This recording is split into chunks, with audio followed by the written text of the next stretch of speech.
자, 우리 광문 아이들 열심히 준비했던 시험 끝나고 신나게 놀고 있을 텐데 이제 곧 다가올 겨울방학 때 과연 국어를 어떻게 공부하면 좋을지 이런 고민도 해볼 시기이기도 해요. 그래서 선생님이 수업 시작하기 전에 어떤 수업을 준비했는지 영상으로 준비해봤어요.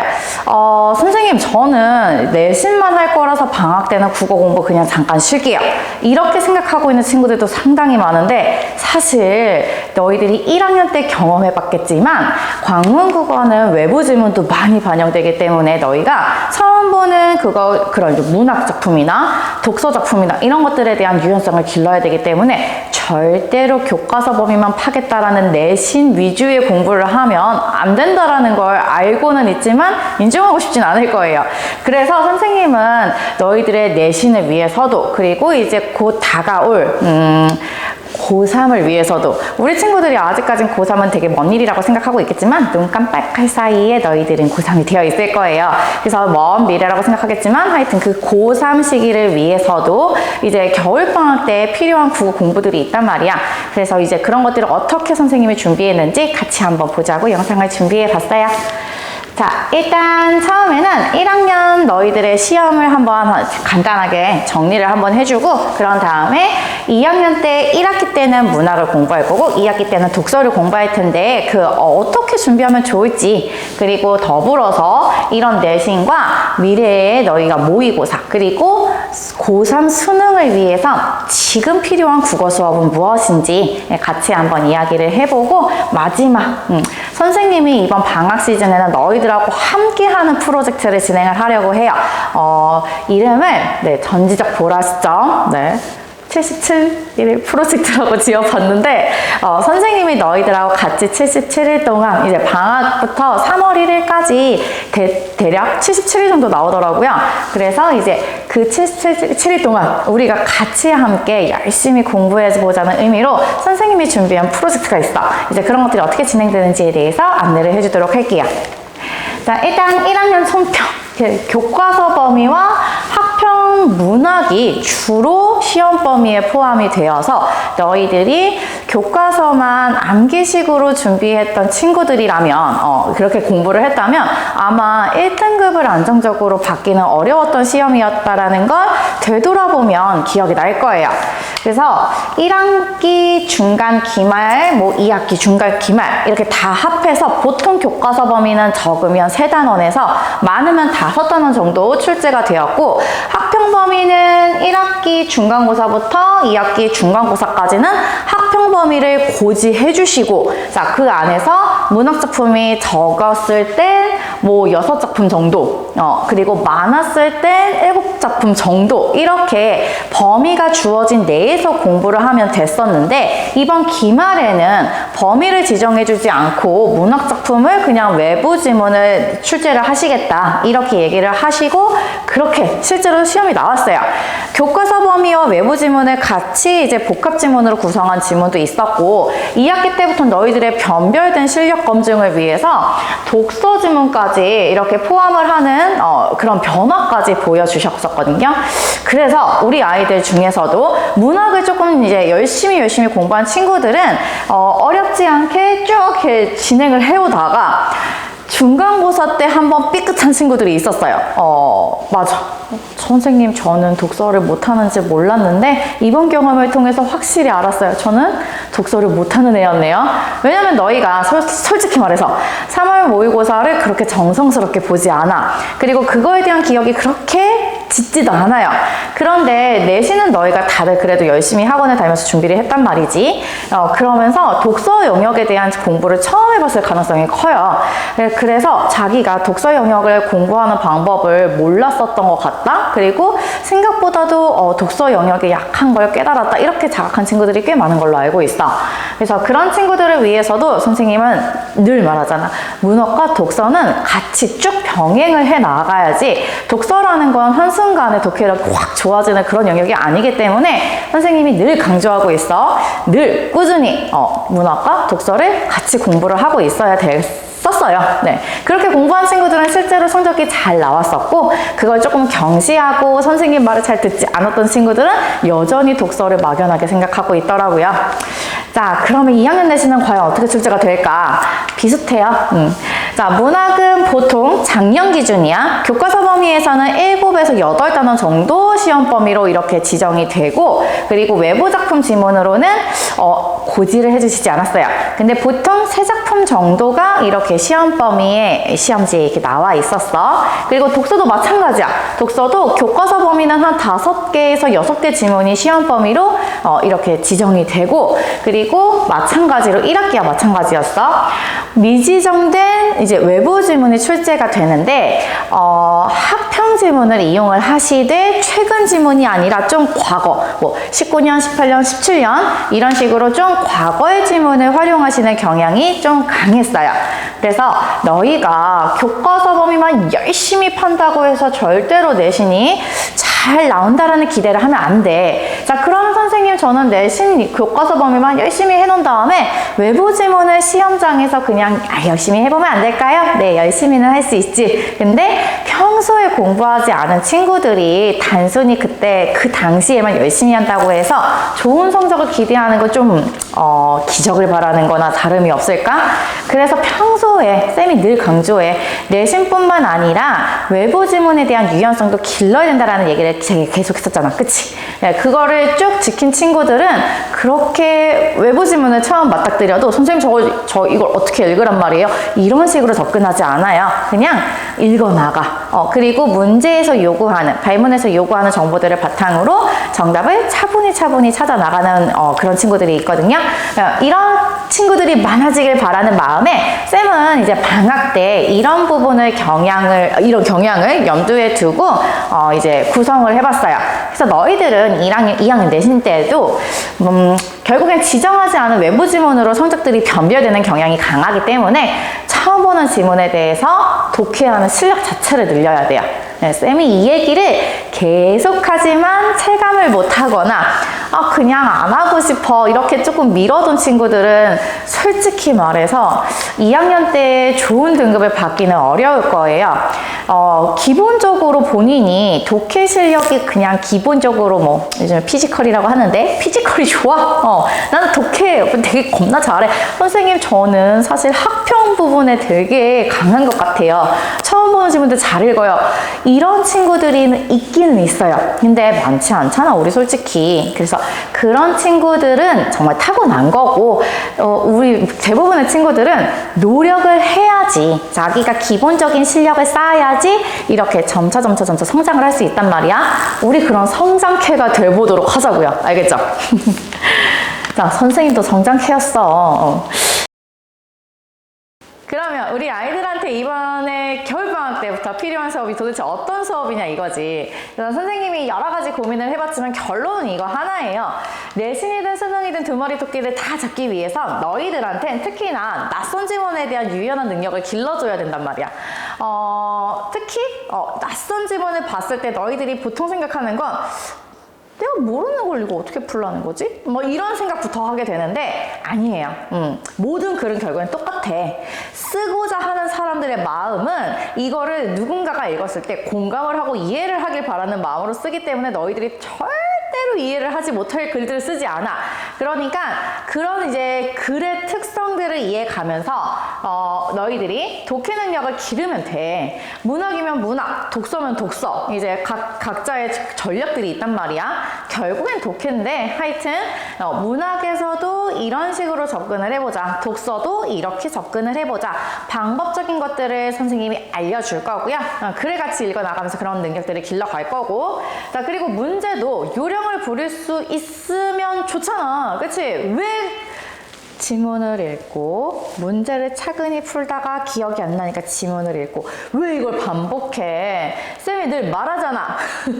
쌤이 얼마나 답답하면 이렇게 얘기를 하겠어. 자, 모의고사든 그러니까 수능이든 아니면 내신 문제든 제발 지문부터 덤비지 말라는 얘기를 많이 하죠. 왜 지문부터 덤비면 안 될까? 국어 지문은 길이가 짧지 않아요. 그렇다고 해서 우리의 머리가 읽은 내용 족족 다 기억을 하지 못해. 그런데 너희가 지문을 쭉 차근히 읽고 나서 문제를 풀다 보면 이런 내용이 있었나? 확인해 봐야지. 이걸 반복하고 있어. 그래서 너희가 각각의 문제를 접근하는 방법들도 배우고 자기 거를 만들어서 습관화해야 돼. 선생님도 공부 방법이나 습관을 바꾸고 나서 성적이 굉장히 많이 올랐던 학생이 유형이었단 말이야. 너희들도 그거를 느끼고 공감하고 올랐으면 좋겠어요. 자, 그래서 이제 외부 지문에 대한 독해 능력, 그리고 전략적으로 문제를 접근하는 방법, 이런 것들을 실제로 길러주는 게 선생님의 이번 시즌의 가장 큰 목표라고. 알겠죠? 자, 그리고 내신과 수능을 모두 잡기 위해서 선생님이 어떤 방향으로 수업을 할 건가? 자, 일단 최근 수능이나 평가원 지문, 그리고 선제도 스타일이 있어요. 그래서 그 선제에 대한 이해를 바탕으로 너희들이 각각의 유형별 지문의 유형별 접근 방법을 알려줄 거야. 선생님이 자꾸 접근 방법이라고 하면 되게 막연하게 생각하는 친구들이 많아요. 근데 이것도 정말, 자, 만약에 고전시가 중에서도 양반이 쓴 시조야. 자, 거기에다가 수필이 엮여져 있어. 이런 유형의 지문에선 무엇에 집중하면서 각각의 작품을 너희가 이해해야 되는 걸까? 자, 양반들은 보통 자신의 관념 혹은 가치관, 그런 것들을 드러내는 걸 굉장히 좋아했어요. 뭐 정서를 노골적으로 드러내지 않는다라는 건 아닌데, 그렇게 정말 개인적이고 주관적인 정서를 드러내기보다는 자기들이 가지고 있는 관념을 드러내는 걸 좋아했단 말이야. 그렇게 가치관이 잘 드러나는 게 고전시가의 특징이에요. 자, 그리고 수필은 왜 쓰는 거야? 수필은 자기의 일상적인 경험에서 얻은 깨달음을 독자들도 공감하길 바라는 마음에 쓰는 거예요. 결국엔 그 깨달음도 작가의 가치관이 드러난단 말이야.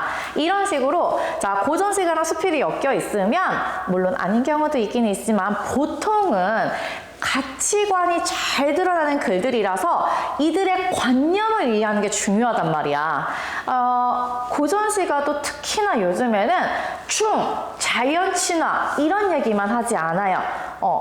자신의 진짜 굉장히 주관적인 관념을 드러내는 그런 내용들도 포함이 되어 있는 경우가 있기 때문에 너희가 그런 식의 지문을 이해하는 방법에 대해서 좀 더 고민을 해봐야 돼.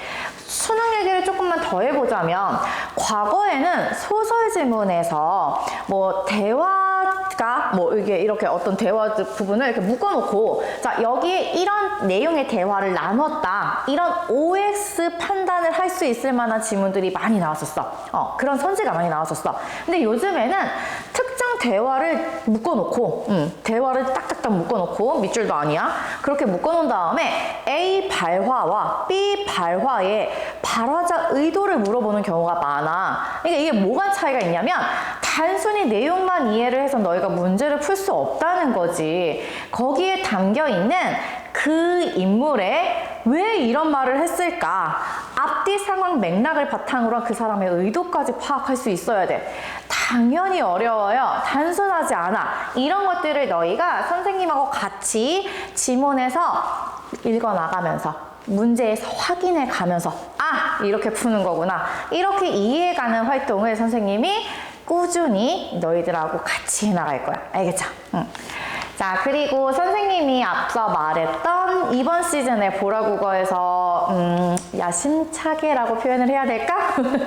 자, 77일 프로젝트라고 해서 선생님이 너희들과 같이 하는 활동을 한번 해보려고 하는데, 수업만 열심히 듣는 게 아니라 너희들의 전반적인 학습 계획이라든지 너희들이 같이 어떻게 수행을 해나가고 있는지를 선생님이 같이 이렇게 관리를 해주려고 해요. 근데 왜 77일이냐? 사실 100일 하고 싶었거든? 근데 방학부터 개학까지 100일이 안 나와. 자, 그래서 날짜를 세어보니까 우리 개강일인 22일부터 1일까지, 그러니까 3월 1일까지, 3월 1일까지가 한 77일 정도 나오더라고요. 그래서 기분도 좋게 77일 프로젝트라고 한번 해봤어. 왠지 기분 좋잖아. 그치? 뭐 행운의 숫자? 이런 의미 부여해서 그래서 선생님이 이렇게 준비를 해봤는데 어마어마한 건 아니야. 너희들이 현실적인 학습 계획을 하고, 그리고 그런 철저한 학습 관리를 실제로 진행하고 있는지를, 자, 전지적 보라트 시점이라고 되어 있지. 쌤이 지켜볼 거야. 그래서 너희들이 그렇게 실제로 계획을 세운 대로 하나씩 수행을 해나가고 있는지를 지속적으로 관심을 가지고 같이 해나가는 활동을 할 거거든요.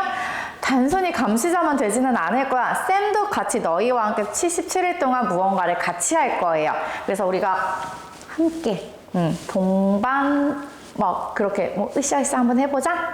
이런 느낌으로 우리가 77일 동안 너희들은 공부를 열심히 해보고 선생님도 너희에게 이렇게 선언한 어떤 미션을 같이 한번 이렇게 쭉 진행해서 결국에는 이뤄내는 그런 뭐랄까 성취감 이런 것들을 너희도 한번 느껴봤으면 좋겠어요. 그 성취감과 함께 당연히 실력도 그 시기에 그러니까 그 너희가 쌓아간 일에 따라서 77일 동안의 그 노력에 따라서 같이 실력 또한 성장을 해나갔으면 좋겠어. 그래서 일단 첫째 주에 선생님하고 각자 1대1로 클리닉은 아니고 상담을 하면서 너희들하고 현실적인 어떤 계획을 세워볼 거예요. 각자의 뭐 수면 시간이라든지 학원 스케줄이라든지 다 달라. 그런데 선생님이 무턱대고 너 이거 무조건 다 해야 돼 이렇게 강요하고 싶지는 않아요. 왜냐면 처음에 계획을 너무 과하게 세워놓고 나중에 그거를 결국에 해나가지 못했을 때 오히려 그냥 안 하고 말아 이렇게 그냥 쉽게 포기해버리게 되는데 그렇지 않으려면 쉽게 포기하지 않으려면 계획 자체도 현실적으로 세워 나가야 돼. 그리고 그렇게 계획 세운 걸 플래너를 작성해 나가면서 너희들이 실제로 그걸 수행해 나가고 있는지를 선생님하고 어떤 방식의 경로로 발음이 안 돼. 왜? 그런 경로로 같이 한번 쭉 진행해 볼 거예요. 관리해 줄 거예요. 자, 그런 다음에 너희들이 그렇게 수행해 나간 결과를 바탕으로 상담을 진행한 후에 뭐 주간이면 주간 그리고 월 말마다 우리가 모의고사를 볼 거기 때문에 모의고사 결과와 함께 너희들의 학습관리 상태를 같이 한번 점검을 하고 그거에 대한 현황을 보고를 해줄 거예요.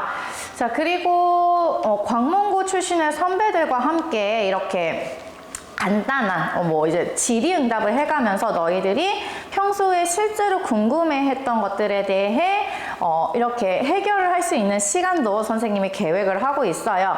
멘토링을 지속적으로 해주기는 조금 어려울 것 같고 특정 시기에 날짜를 잡아서 너희들이 선배한테 직접적으로 물어보고 궁금했던 거 선생님 저 이렇게 하는 게 맞을까요? 선생님뿐만 아니라 이제 그렇게 멘토링 선생님이 오시는 분한테도 그렇게 질의응답을 주고 받으면서 너희들이 단순히 학원 수업만 듣는 게 아니라 이렇게 내가 어떤 계획을 세워야 되고 어떤 방향성으로 나아가야 되며 내가 이런 것들을 실제로 할 수 있을까? 할 수 있네. 이런 것들을 같이 해나가는 시기라고 생각을 하면 좋을 것 같아요. 그래서 선생님이 일종의 동기부여도 돼야 되니까 이 77 프로젝트가 끝나고 나면 뭐 하는 건가요? 나름의 포상을 해줄 거야. 선생님 A 이런 거 하면 안 돼요? 네, A 이런 거 안 할 거야? 선생님은 한다면 하는 사람이라는 거 너희 알잖아. 그치? 그래서 이거를 꾸준하게 정말 열심히 처음 목표대로 잘한 친구들에 대한 포상은 확실하게 해줄 거예요. 너희들이 보람을 느낄 수 있게. 알겠죠? 자, 그리고 이제 우리 수업은 어떻게 진행되냐?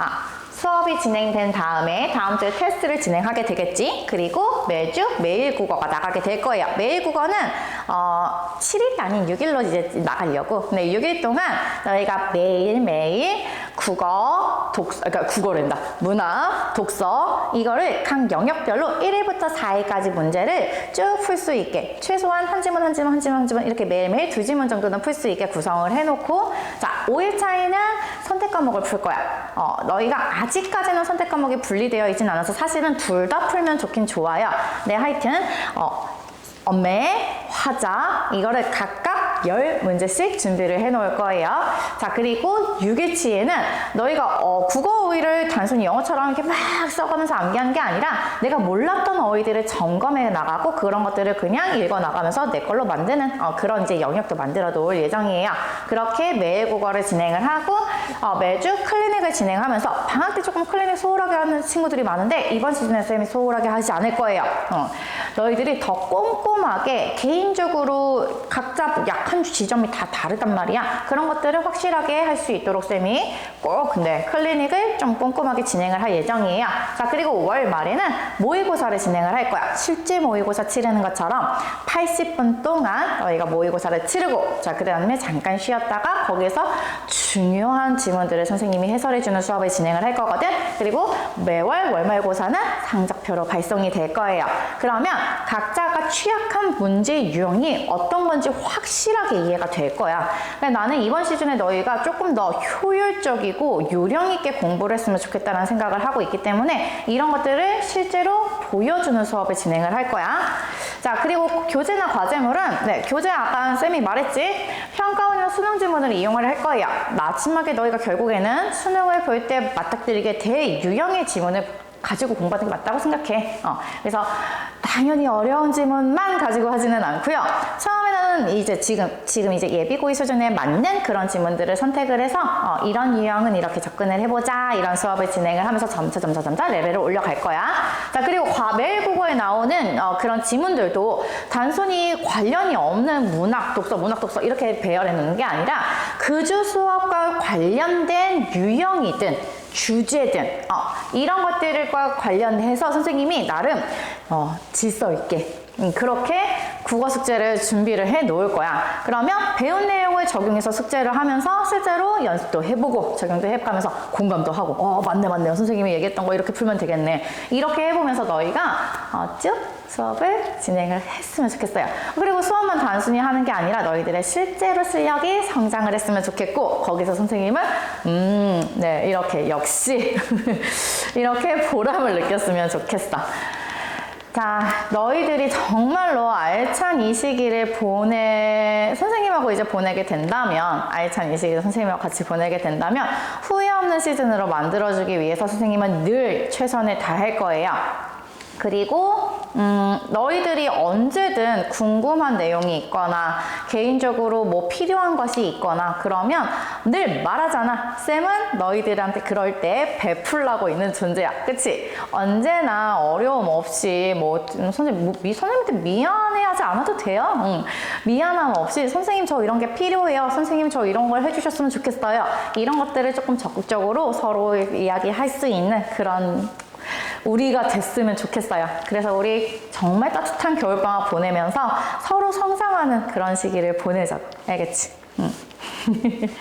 자, 선생님이 이렇게 준비를 해봤는데 이거 말고도 좀 다양한 컨텐츠를 계획하고 있거든? 네, 이런 것들이 너희가 그냥 겨울방학 놀자 막 이런 시기가 아니라 이제 예비고이니까 선생님 인생에서 제일 열심히 공부했던 시기가 예비고이 시즌이었어. 자, 그때처럼 너희들도 공부를 해서 만족감도 느끼고 성취감도 느끼고 이런 시즌이 될 수 있도록 선생님은 열심히 옆에서 도와줄게요. 알겠죠? 자, 그러면 우리는 수업 때 만나도록 하고요. 수업 전에 일단 상담 때 우리 같이 한번 이야기들을 나눠보도록 해요. 네, 또 봐요.